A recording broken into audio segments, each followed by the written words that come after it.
আমরা বিভিন্ন প্রকার আন্দোলন করেছি অধিদপ্তর থেকে আপনার উপজেলা পর্যায় পর্যন্ত, জেলা পর্যায় পর্যন্ত সমস্ত আন্দোলন আমাদের ব্যর্থ হয়েছে। আমাদের কোনো নিয়োগ বিধি নাই।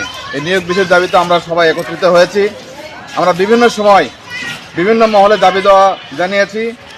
এই দাবি দেওয়াগুলো আমাদের পূরণ না হওয়ার কারণে আজকে আমরা এই পর্যায়ে আমরা উপজেলা পর্যায়ে কর্মবিরতি পালন করছি। আজকে কর্মবিরতি যে পালন হচ্ছে স্বতঃস্ফূর্তভাবে। এখানে 3টা গ্রুপ আছে: পরিবার পরিকল্পনা পরিদর্শক, পরিবার কল্যাণ পরিদর্শিকা এবং পরিবার কল্যাণ সহকারী। এই 3টা গ্রুপ মিলে আমরা আন্দোলন করছি।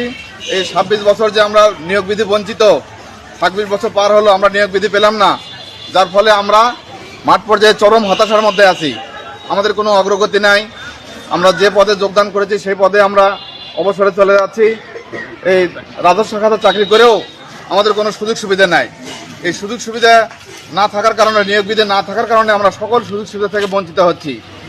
আমরা আশা করব আজকে আমরা এই মিডিয়ার মাধ্যমে আমাদের এই কথাগুলো যাতে তুলে ধরা হয়, যাতে আমাদের নিয়োগ বিধি সুন্দরভাবে বাস্তবায়ন হয়, আমরা সে আশা ব্যক্ত করছি। ধন্যবাদ।